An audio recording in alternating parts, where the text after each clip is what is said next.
Welcome back in, everybody, to another episode of To the Show We Go Baseball Podcast. Today's episode, we got a little different. I feel like I've been saying we got another Red Sox prospect, Red Sox pitching prospect. Well, we actually have a former Red Sox pitching prospect on the show. We have Rio Gomez, who, if you don't, you probably know the name, but if you don't, Rio was a longtime Red Sox farmhand in the system. Actually pitched in Worcester in 2023. And then in 2024, he signed with the Wei Chuan Dragons in Taipei. Now, Rio, we got a lot of questions about your latest just playing time, but I know you're back in Arizona, so I wanted to see how the offseason's treating you so far. Yeah, guys, great to be on again. I got back to Arizona about 3 weeks ago, back to the United States about 3 weeks ago, and first week there's a little adjustment in terms of sleeping and the time zones, but after that it's been nice to be back, just be back in the States, be adjusted again, and slowly settling all my stuff back in and back to training, back to hit the ground running for the next year, and at the same time just enjoying the weather out here in Arizona. So it's been great. I'm just looking at your numbers right now, and you had a really good season. I'm just seeing this 92.1 innings, 1.17 ERA, 94 strikeouts, just 14 walks. You gave up 2 homers for the whole season, just 58 hits. That's a really .78 whip. It's a really good season. What is the competition like there, and how did you adjust to it? Right. Yeah. The competition is definitely different than what you see at like the big league AAA type level, mostly because what they trade off for in power, they have bat to ball skills. And it almost the style of game is so much different than what the US style or the North American style of game has become. And it almost feels like I stepped into a time machine and went back 25 years into the game where they think about situations, they bunt, they hit and run, they steal, they try to hit the ball the other way. There's 2-strike approaches. So it definitely becomes more of a game of cat and mouse and trying to outthink the hitter. That was so different than what it was here in the States, where I might face some guy and he's going to give me the exact same swing, 3 swings in a row, 3 pitches in a row, 3 at-bats in a row, where there is no adjustment depending on situation or what's going on in the game. So it was pretty quick for me to realize, like, oh, this is the style of game is different and how to adjust. And a lot of it was, for me, I just felt like, how do I keep them off their toes as much as possible about thinking what pitch I'm throwing, because their bat to ball skills are so good that you have to really have them off to get a swing and miss or get a strike. So is that different from how you approached how you would approach hitters like in AAA? Yeah, absolutely. I felt like in AAA, like I could throw 3 straight sliders in a row and I would get the same swing all 3 times in a row, and I could get a swing and miss strikeout. And over there, you definitely can't do that because they make these adjustments. They don't want to strike out, so they're able to expand the strike zone with like their swing ability. They know the zone just as well, and the zone's obviously the same no matter where you go. The umpires are the same, but they know the zone and they know how to get the bat outside of the zone to be able to foul a pitch off to keep the at bat alive. So you had to start outthinking the hitters, where slider's always been kind of my go-to strikeout pitch, and sometimes you have to change it up. Maybe throw a fastball, maybe throw a changeup. A lot of left-on-left changeups, just things to just keep them off balanced. In that sense, where there was an adjustment from the game here to the game there, and I think that's also why other foreign pitchers who have come to Taiwan, who have had great success over here in the U.S., will struggle mightily over there.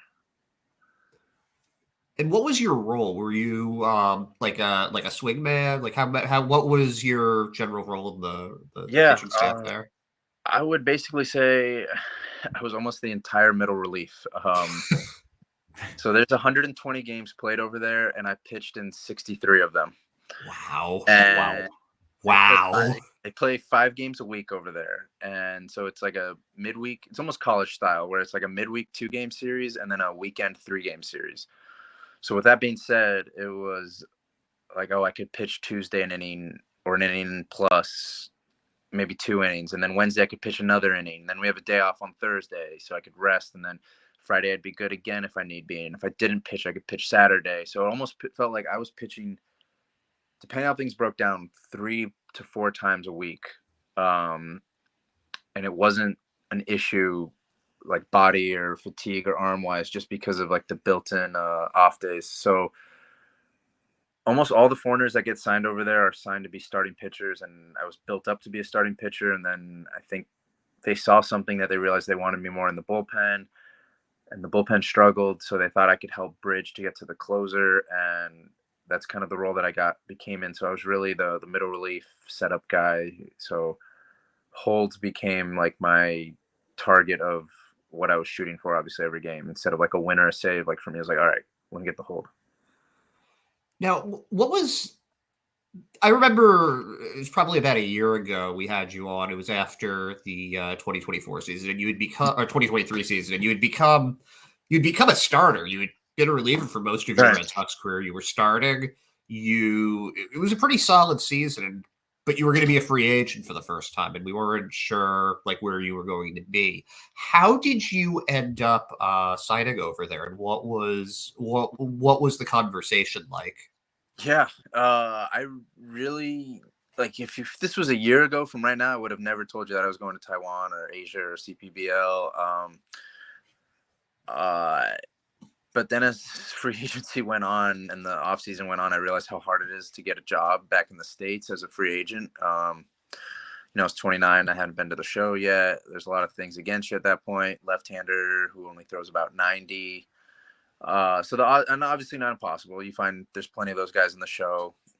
Bernardino, Danny Young for the Mets. Like there's plenty of those guys who have that role. But so that being said, right after the season ended, I got followed on Instagram by one of the scouts over there for a different team.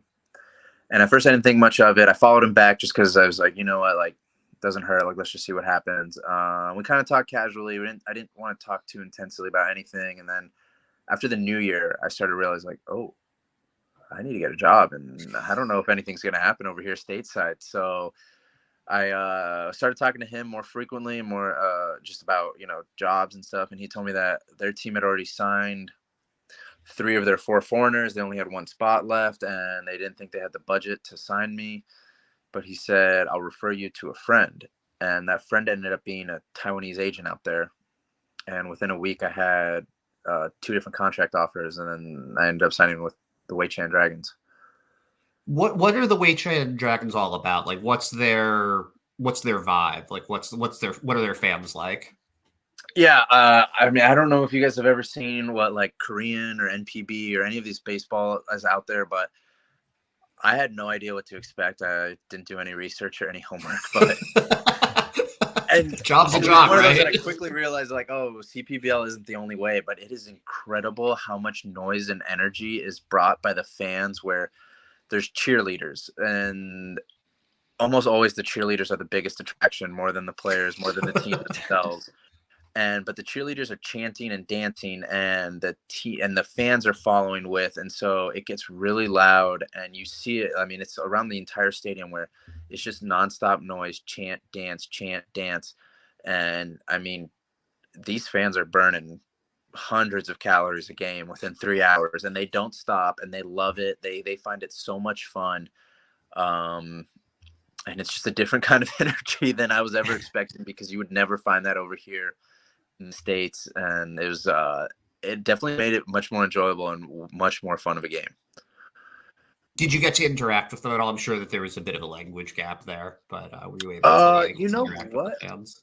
I thought there was going to be a bigger language barrier heading into it, and I downloaded Duolingo. I started learning Chinese, and quickly realized I don't need any of this, because there's so much English over there. English is their second language, and like it's taught in school the way okay, at least down here in Arizona, Spanish is taught in school. I don't know what's taught up in New England, but like the secondary language is always taught Spanish. But if you don't really know Spanish, you're not really going to learn Spanish that way.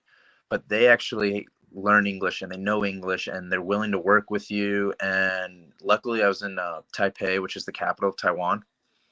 So same thing, much more westernized, much more English. So I never had a real issue with the language barrier within the fans, teammates, anybody. We had translators, but it really never felt like I needed it.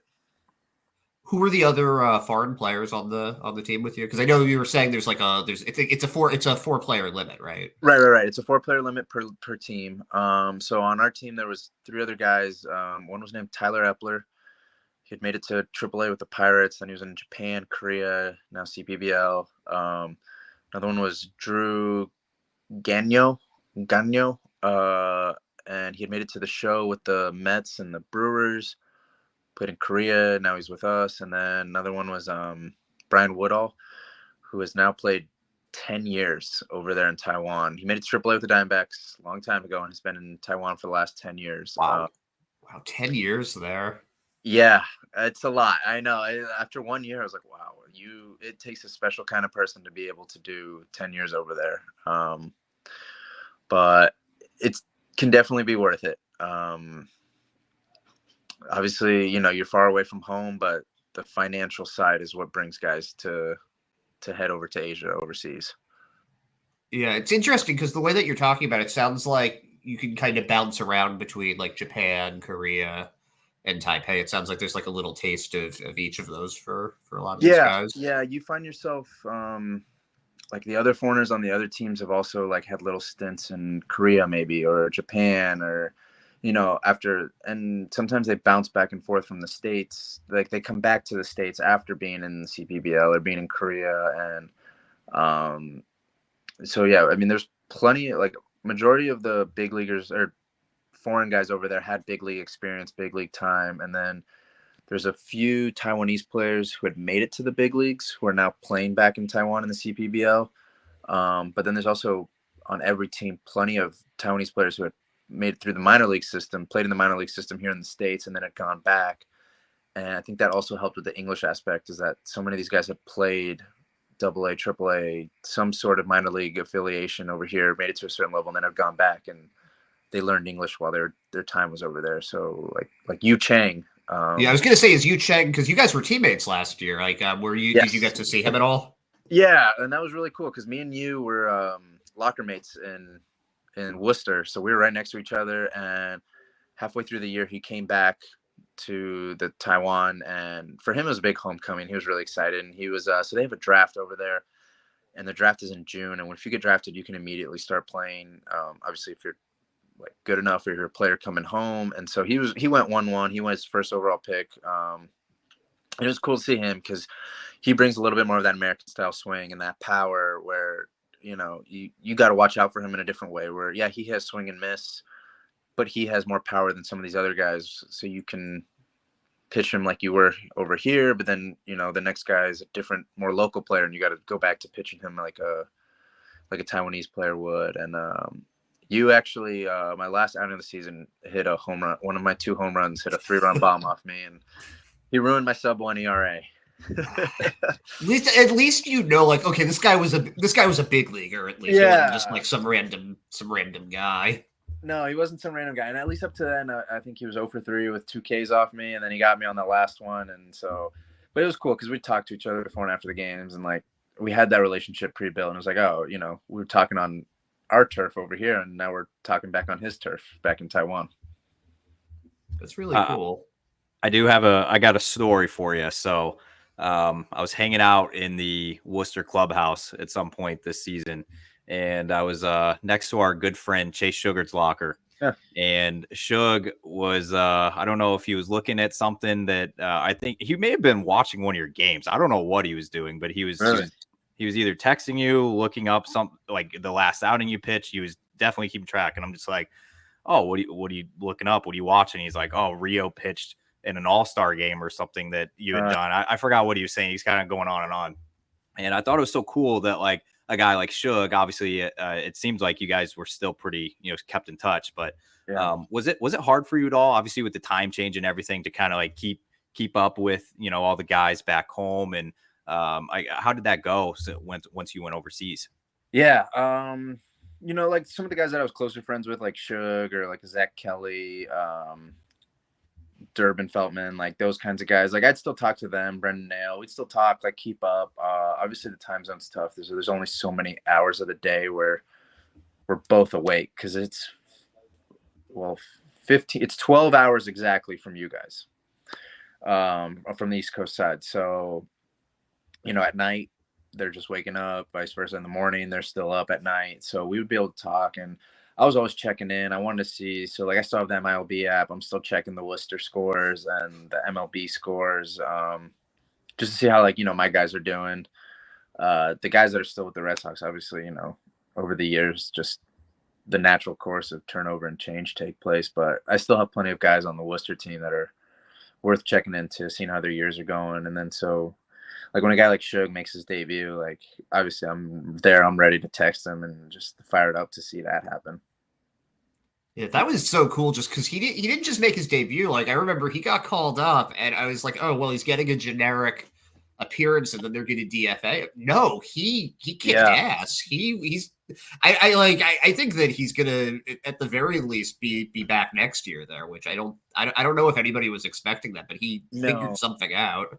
I think there's definitely a chance that like he could have been DFA'd, but I think his biggest like positive, like what he really brings to the table is that he just has this bulldog mentality. And like, I mean, you saw it in Worcester. He would get beat down so many times, so many outings, but then the very next time he steps up on that mound, short-term memory blank race, like he's ready to go. And like, he's just one of those where it's like, get pushed down 9 times. Well, he's getting up that 10th time no matter what. And I think that is what they really wanted to see transfer to the MLB side. And obviously it did, where he's not letting any of those big league hitters beat him either. And I know I'm not sure how close you and Jamie Westbrook are. You guys are both Arizona guys, right? Yeah. We grew up with each other. Okay. Obviously, he was one of the best stories of this past season as well. How cool is that to see him also make his debut this past year? That was actually probably the most exciting debut for me this year, just because, I mean, we went to different high schools, but we grew up playing against each other all these years. So I've always known Jamie since we were about 12 years old. We started working out at the same facility in the off season together with Dahlbeck and Tarek Skubal, all these other guys. So I've known Jamie's story and, all these years of AAA, never getting his chance, deservingly should be getting his chance, but never getting it. And then he finally got the call with the Red Sox. And that was just really cool to see that, he had about 10 years of minor league purgatory and finally broke through. The thing that I didn't realize about Jamie, and we had him on, but I didn't realize it until seeing him in the locker room. He's funny. He's like a really funny dude. I'd be like talking to Hunter Dobbins when he came up from AA, and I was like trying to have a conversation with him, and I just kept getting distracted. No, he's one big goofball, and he's just a good guy to be around. And I think, obviously you have to have the numbers to keep coming back year after year, but he's always had that locker room presence that makes teams want to keep him around. Yeah, I thought the coolest thing about him this past year, I know it's a small note, but he had them change his hometown to Massachusetts while he was in Worcester. I thought that was kind of cool. But I think they had it listed as Arizona at the beginning. Well, he was born in Massachusetts. Yeah. But I want to say he moved out here probably around like 10 years old or so. And so he's he can claim both, but that's fair. He's a Red Sox, so he was born here now. There you go. That's fine. That's fine here.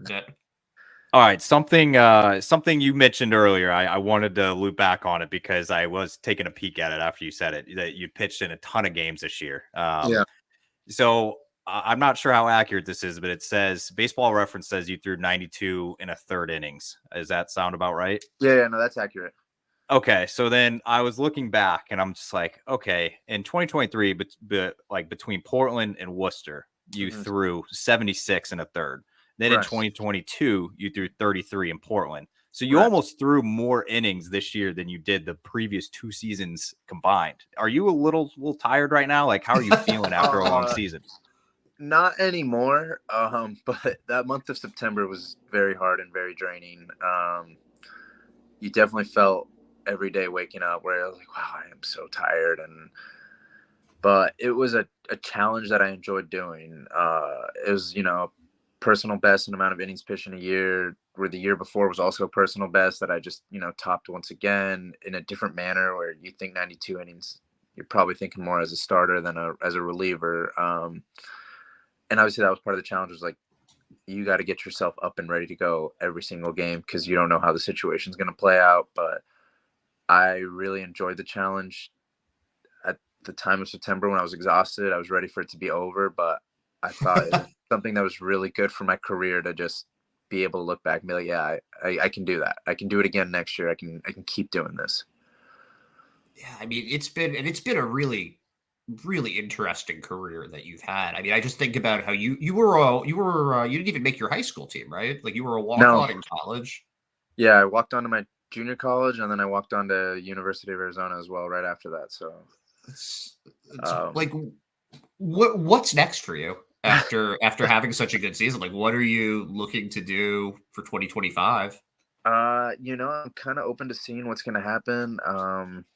I've had some interest gathered here in Japan, which would be very cool. I'm hoping maybe something comes out with that.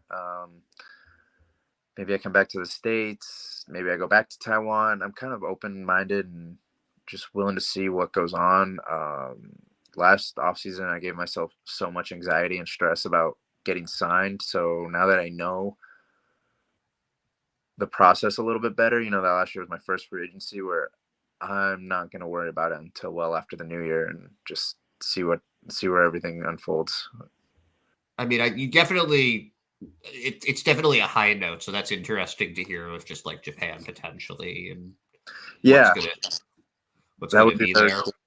So we'll see how it all plays out. And I guess the biggest thing I just got to lean on to is the universe has never let me down. So why is it going to let me down now? That's a really good way of looking at it, as far as just keeping yourself motivated goes. Yeah. I mean, but that's the thing. Half of the time, it's just you get the reps and you're in the right place and you're there and you keep going. And those are the guys that end up making it eventually, just because persistence. Yeah. Just a long ass way. Attitude. So just keep going, and we'll see how it all lays out. How did playing there compare to your CBL experience? Just with like the international competition and everything. Playing in Taiwan? Yeah. Compared to... So when you were doing, did I say CBL? I meant WBC. Sorry. The energy was similar. When we played in the WBC, and like we played against like the teams like Mexico, because our pool was here in Phoenix, so playing against the teams like Mexico and the U.S., that drew huge crowds, and rightfully so, location based. So that got me a little more prepped for what the noise and the energy would feel like. When we played in Taiwan, they have it's like a neutral site, but it's the Taipei Dome, and it holds 40,000 people, and those would sell out. And oh wow. Dome, and it's closed off. There's no air, going outwards. That noise is even louder, where we have pitch calm, but it's turned up all the way to the max, and you're covering it with your glove, and you still can't hear. And it's easy. It can be easy to lose focus and get distracted by all this outside noise, that you got to really, lock in and focus at what's at hand right now. That's cool. I had a couple questions regarding off the field things in Taipei, because I am actually curious about it myself. What did you do in your off time in Taipei? I explored so much. I told myself before coming there that I'd never been to Asia before. I'd never been to Taiwan, and for all I know, this could be maybe my only time ever going to Asia or Taiwan. But also, this could be my last year ever playing baseball. And I didn't want to put that stress of baseball to overhang my whole time while I was there. So I told myself, I want to play tourist. I want to explore. I want to see everything as if I'm here on a vacation, and take advantage of that. and that really helped take my mind off of everything baseball related, where instead of just consuming my every single day, every moment on baseball, it was like, no, there's something new to go see. There's a new town to go explore. There's a new temple to go see, there's just so many things to go see and do. And that was really nice about the so many off days a week, where we'd have practice, but like Monday was guaranteed off day, and then we'd practice one of those other days of the week. But it was just nice that, like, to take advantage of, felt like I was there like a year-long tourist almost.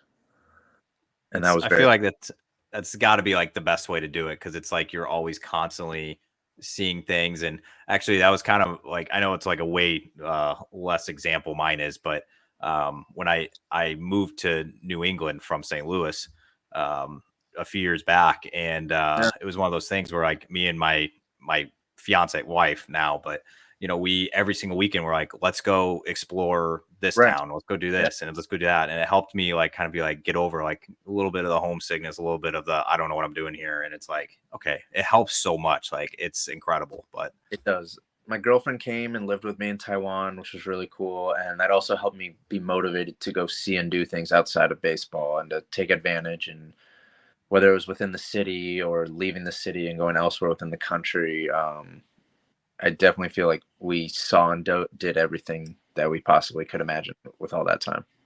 What was the greatest culture shock for you? Or not even culture shock, just like the biggest cultural difference between what you were used to and what you did there? Probably how clean and how safe the entire country was, where you never once felt like a little uneasy or, oh, maybe I shouldn't be here, or any of these things, whether it was like day or night. You could be walking around and you never felt like anything was out of place or nervous. And they have like this running joke out there where, like, you could leave your cell phone on the ground, and 1 week, 2 weeks later, your cell phone would still be lying right there in the same spot. And wow. it's very true. I mean, we never saw a chain on a bike. We saw people's scooters and mopeds still running, and they're just parked on the side of the road. I mean, there was nothing bad ever happened in that country, and it was pretty unbelievable to see. And I think that was probably the biggest culture shock, that I was like, whoa, this this can happen in real life. Yeah. How was the food there? The Taiwanese food, so like the local cuisine, personally, it was hit or miss. Some of it was tremendous, some of it was really good, some of it was like, I don't know if that's for me. But thankfully, like, being in Taipei, we're in the capital, there was so much. It's like a top 20, top 15 city of the world in terms of size, and it's so modern, and so there's so much options in terms of food, and the restaurants were incredible. And like, somebody explained it to me within like a couple of weeks. I was like, all the food here is going to be really good, because there's so much competition that if it's not good, they'll go out of business and something else will be right there. So if you want to stay in business, you have to be really good. And so, I mean, outside of Thailand, the best Thai food you'd ever have. Outside of Japan, the best Japanese food you'd ever have. Outside of Korea, the best Korean food. And there's so many foreigners that, like, you're finding French restaurants and British spots and German spots. So you get an American. So like, you get a good mix of everything, where you never felt like, oh, I'm stuck eating the same food every day. Is there anything that you had there that you're just like, you're still dreaming about it now? Whew, yeah. There's a couple spots out there, but some of the ramen that I had out there was easily the best ramen I've ever had. But even like in terms of like the Thai food, like the curry, it's just the ingredients. There's something about it, but it's the best curry you'll ever have. I don't know if it's the coconut or what they use that's different, but it's incredible. And there's a restaurant out there called Din Tai Fung, and it's actually like a semi chain around the world. I think there's like 15 spots around the world, but the original is in Taiwan. And we went to the original, and it's the first time I've ever gone to one. And it's like the steamed buns, like Oh, it's yeah. called Shalambo, and it comes in like those wooden bamboo those circular like steam boxes when they serve it to you, and those are just incredible and to die for. And like, those were like, wow. And like, it's a Michelin star restaurant, but it is so casual and like mixed in where like you didn't even and the food is so good everywhere else that you don't even feel like, oh, that's a Michelin. Like that's all the way up here and everything else is down here. Like it's just, but that's like one of those where like, man, I do miss those. I got a two-parter for you. I do love asking food questions, so one of it, half of it's going to be about food, but I'm going to reverse it now. What did you miss the most about America being over there? And I guess, and also half of it is like, what food did you miss the most having? Well, I'm a little biased, but In-N-Out is always going to be my go-to. Where even when I was playing with the Red Sox on the East Coast, I always couldn't wait to come back to get an In-N-Out burger. So they had cheeseburgers out there, but like I don't think anything compares to an In-N-Out burger for me personally. I miss that. That's like, I guess it's more of like the semi-fast food type that like I miss, like a Chipotle or like an In-N-Out. Probably like that category of food is what I miss. Other than that, I thought you could get everything that you need over there. Okay. What about like non-food related though? Like was there anything that you missed about like the States, whether it be like Thank you. TV, like anything like? Yeah. Hearing English was a bit of a culture shock when I was back in the airport when I landed at LAX. It almost felt like always like when you heard English in Taiwan, somebody was talking directly to you. So there was a few times when I first got into LAX where like people would be on the phone speaking in English, and like I'd almost like turn around because I thought they were talking to me, and I was like, oh no, now I just look like dropping over here. Or like two people are talking amongst themselves, but I'm hearing English. So then I turn and look, and I'm like, again, they're not talking to you. But the thing, like in Taiwan, like they speak English, but when you hear English, it's usually going to be referred to you, to the foreigner. Like they know, they're not speaking English amongst themselves. So that was kind of nice, was just like hearing just like background noise of English was a weird thing that was like, oh, that's a little nice to have back. Small detail that like always bothered me, but the restaurants there, the 99% of them don't do napkins. They do like tissues. Huh. So like their napkins were like tissue based, and it was just like, I miss like a real thicker paper napkin. It's an interesting one. I would have never. I wouldn't have thought of. But you'd once in a while see it's like one of those, like it keeps you. You're like, oh, this restaurant has real napkins. Like you remember that one. Wow. All right. Yeah. I would have never even like you never even really think about that when you're eating like here, like because it's just like a known thing. There's usually like a napkin dispenser or something, always on the table. And they have napkin dispensers, but it's like tissue paper. Wow. So think about like there's tissue napkins. Yeah, you're wiping your hands or cleaning your face with Kleenex. Okay. So, yeah. That's what they do. All right.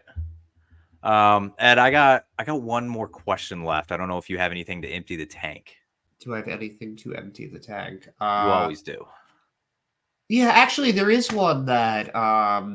So Bobby Dalbec is finally free from the Red Sox, yes. And I know you guys are like, you went to school together, you played in the same organization for a while. Yeah. What do you think Bobby is gonna end up? Do you think he's gonna stay stateside? He does seem like he has the kind of skill set that like Japan, like they want power hitters there. What do you think is next for Bobby Dalbec? I've talked to him about it since I've seen him now since being back, but I think he wants to stay stateside to start, and I don't blame him.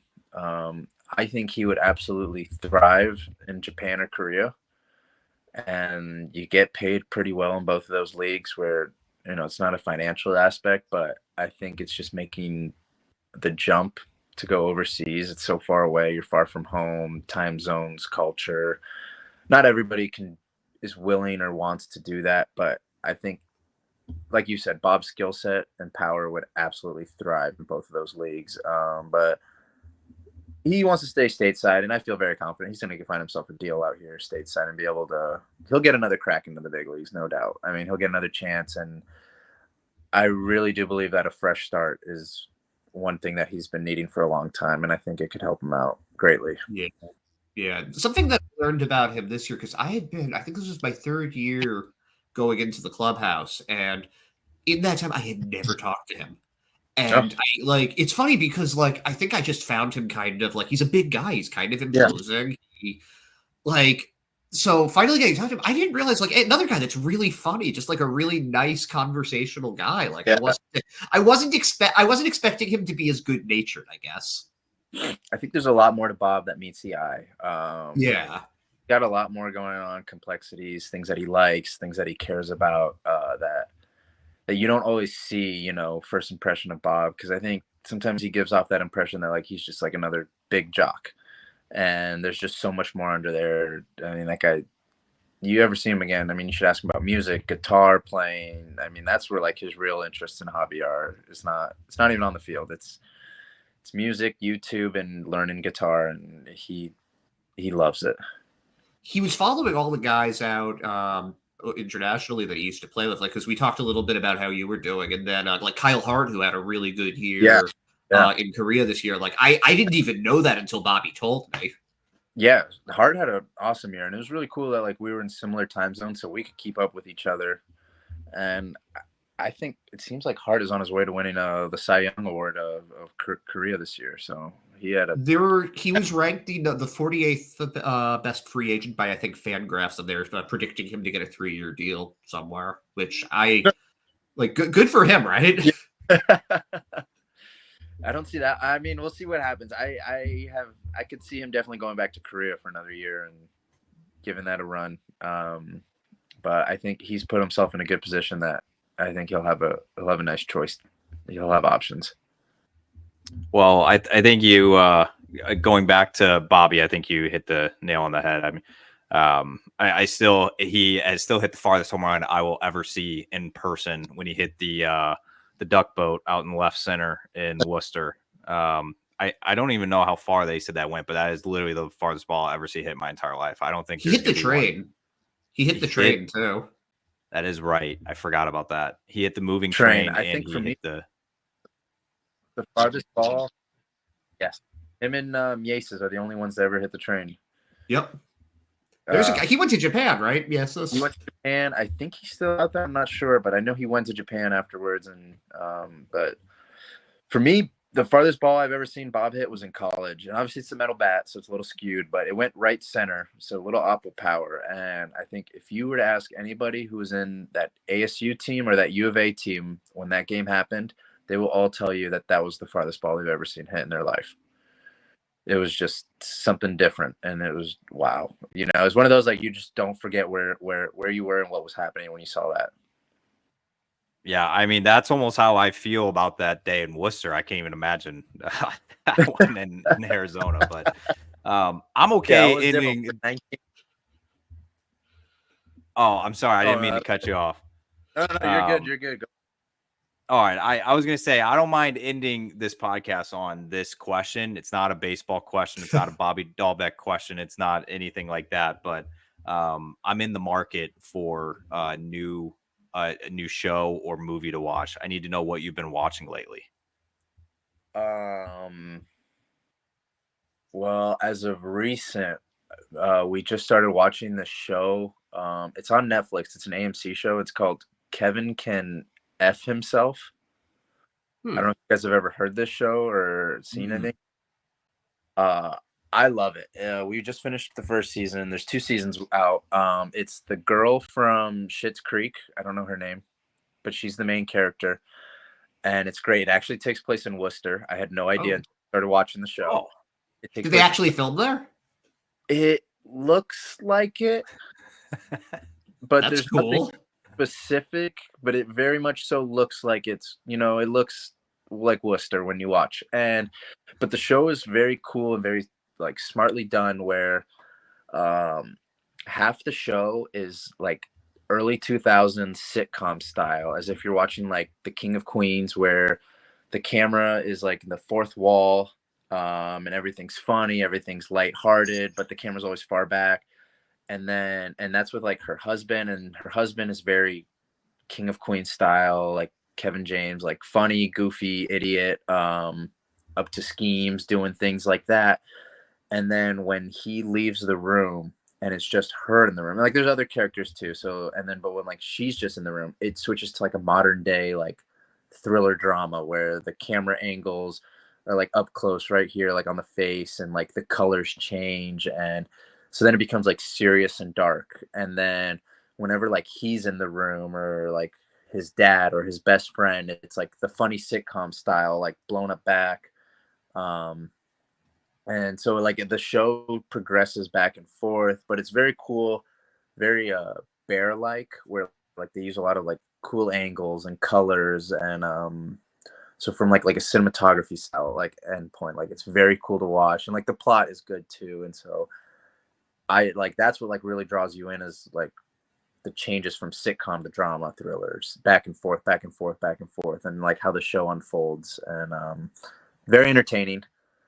And that's what I've been watching as of recent. I'm gonna have to look that one up. I'm gonna have to go watch a trailer or something on that. Yeah, you sold me too.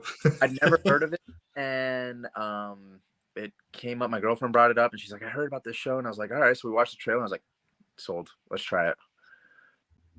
I mean, yeah, me sold on it being Worcester. Yeah. So yeah, that was another thing. Like I had no idea. We didn't know it was gonna be Worcester, and then so they're like big Patriots fans, like big Boston fans, big all that, and like they have the accents, and it's very cool. So it's called Kevin Can F Himself, but it's okay.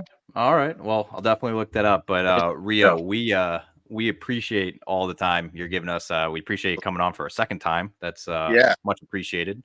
But we definitely look forward to seeing wherever the off season takes you, and wherever you head in 2025. But thank you so much for hopping on. Andrew, Ed, thank you very much.